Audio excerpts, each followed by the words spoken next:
everyone and welcome back to the Bitcoin Addict YouTube channel. It's been a long while, I'm back on social media. Let's now today analyze the Bitcoin price. Where am I gonna go long or shorts in today's market situation? We're gonna also discuss about the Bitcoin spot ETF, Ethereum spot ETF and current news on the overall cryptocurrency market, including potential new ETF for altcoins even. So stay tuned until the end. Make sure to smash up the like button here down below, as you can see here. Turn on all the notification bells so you do not miss any important update videos on the cryptocurrency market. And also make sure to join me on Bybit by using the link here down below. And you can get up to $30,000 in bonuses if you create a lot of volume, of course. Even if you create some kind of low volume, as for example $500 deposit, you can get up to still $50 for free on the Bybit platform. So as always, make sure to use my link down below. If you have any question, please do not hesitate to contact Bybit. They have 24/7 support, so please make sure to join Bybit by using the link here down below. Let's now dive straight into today's video. As you can see here, Bitcoin in the current few hours has been dropping quite a lot. And in fact, a couple of days ago, I entered a short position right here at around 87.8. Yeah, somewhere here. I entered a short position right here because there was a lot of indicators telling me that the market might reverse at this zone right here. And in fact, a couple of days later, 5 days later, in fact, it exactly happened, and I also took profit around the $84,000 level, and I'm gonna tell you why I did that. This is mainly because there is a volume, the point of control coinciding exactly with the take profit target. I put that because this level might be quite a bit potential level for potential reversal on the cryptocurrency market and of course in the Bitcoin price. As you can see here, it did not. We are showing sign of weaknesses because at this zone here, as we can see here down below, the volume is increasing, which is not very good. Though what is also not good is that on the whole move towards the upside, as you can see here, the volume has been going lower, which is not great news because there is every time we go higher, the demand for Bitcoin decreases. So this is not yet a good buying level, which is why I also entered a short position. But let's now not talk about the past. Let's now talk about the future and what are my potential next price targets for the Bitcoin price and where can we potentially enter a new long position. So if I go with the Fibonacci retracement tool and I go from top here, from this high to the low, we can see that the Fibonacci golden pocket precisely coincides with the lower part of the volume profile, as you can see here, which might be a quite good reversal point. Though we cannot only enter a long position based on that, we also need further confirmation. So when we're gonna reach this zone, if we reach it, we would like also to have some kind of bullish divergence both on the RSI, money flow indicator, and also potentially MACD, as you can see here. If we're gonna create some kind of lower low on the price and higher low on the MACD would be quite nice. Even though we do not need to have all these confirmation, but having only already RSI and money flow indicator creating a bullish divergence, that would be quite nice. So this is also nice. What is also nice is that on the liquidation heat map, we still do not have a lot of liquidation here, though as you can see here, we're building it up. So as you can see here, sorry, the zone is getting greener and potentially going to become yellow as here. So potentially liquidity is going to be created around the $80,000 level, which is coinciding of course with the Fibonacci golden zone and the support level from the volume profile.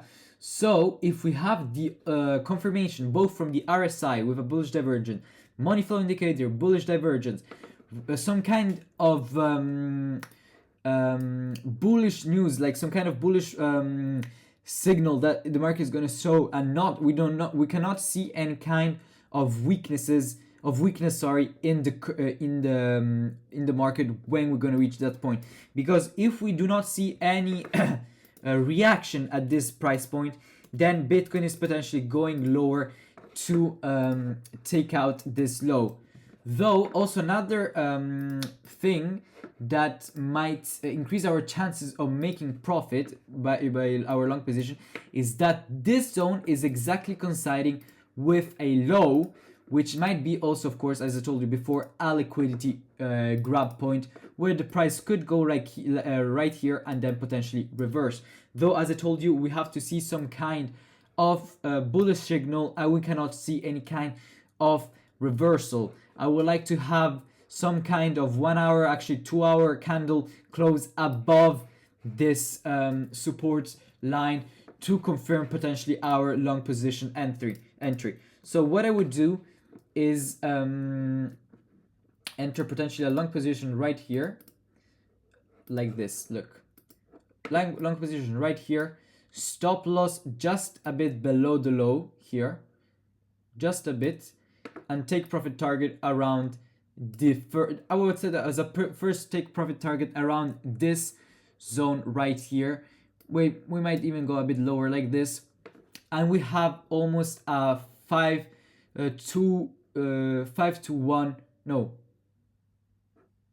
we do have around, yeah, we have a 5 almost 5% risk to reward, right? 5%, no, 5%, 5 risk to reward ratio. This means that we might make almost 7% in profit and potentially lose if the trade goes against us 1.5%, which is not a lot, which might of course be a very good trade because 5 risk reward ratio is very good risk ratio. So we can only enter that long position if we're going to see some kind of reaction around this zone. And as I told you before, we also need to have some kind of RSI and money flow indicator confirmation. So that's it for the analysis today. We're now going to continue on the current news on the cryptocurrency market. As you can see here, the Bitcoin spot ETF had an inflow streak of 1, 2, 3, 4, 5, 6, 7, 8, 9, 10 days in a row of inflows. We have to wait on today's data is not yet released, of course. It's going to be released, I think, around or tomorrow or Monday. It depends. I don't remember.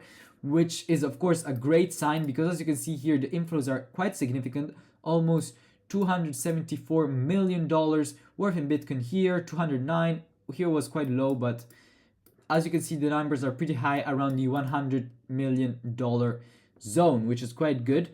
For Ethereum, we cannot say the same. We had almost a 1, 2, 3, 4, 5, 6, 7, 8, 9, 10 here in outflow streak, which is not very good news, unfortunately. But of course, it does not impact the market as much as we think because, as you can see here, the inflows are not quite significant. Just 11 million, 12 million, not like unlike the Bitcoin's spot ETF, which is accumulating $250 million. So here it's quite little numbers compared to the Bitcoin spot ETF. So it won't impact the Ethereum price quite a lot. Though what would be nice to see is some kind of inflows in the next few weeks for the Bitcoin for the Ethereum spot ETF, because also, as you know, Trump WorldFi Finance project is buying a lot of Ethereum. So seeing that from the Ethereum spot ETF would be quite nice. Let's now head on the news. A public company boasting Trump's sons on advisory board is buying BlackRock Bitcoin ETF. This company is Dominari Holding, a wealth management firm, announced during an earnings report on Friday that it will use a portion of its excess cash to buy shares of the iShares Bitcoin Spot ETF, which is very great news. Unfortunately, as you can see here, institutions are mainly focusing on Bitcoin. So the altcoins are a bit still left apart, more on the speculative side. Bitcoin is now becoming more like gold because institutions and banks are looking into it, though altcoins are a bit left behind, which is both good and bad news. But we would like in the next maybe few months or years potentially see further altcoins adoption if the regulation get better. In fact, in the United States, we have a very pro crypto administration, which is very good. So the probability of altcoins being the new Bitcoin, let's say the new Bitcoin, is going to be pretty high compared to the previous administration. So I think there is still a long road ahead of the altcoins. They're not yet up to Bitcoin, but I think with this administration we might reach that goal. We also have this news: Bitcoin $200 trillion future. Michael Saylor's predict by 2045, which is it's crazy because gold market cap is, I think, 16 trillion. This would be more than 10x that, which is crazy. It would be the biggest asset in the world. And also, final news: Grayscale files for a spot avalanche ETF on the Nasdaq, which is also very good news. As you can see here, slowly the altcoin adoption is also getting adopted through institutions. So step by step, I think also altcoins will reach the same potential as Bitcoin. Of course, Bitcoin is king and it will be always number one, but the altcoins might follow and reach a quite similar level to as Bitcoin has. So thank you again for joining today's video. Make sure as always to subscribe, turn on the notification bell, smash up the like button, and see you in the next one. Bye bye from the Bitcoin Addicts.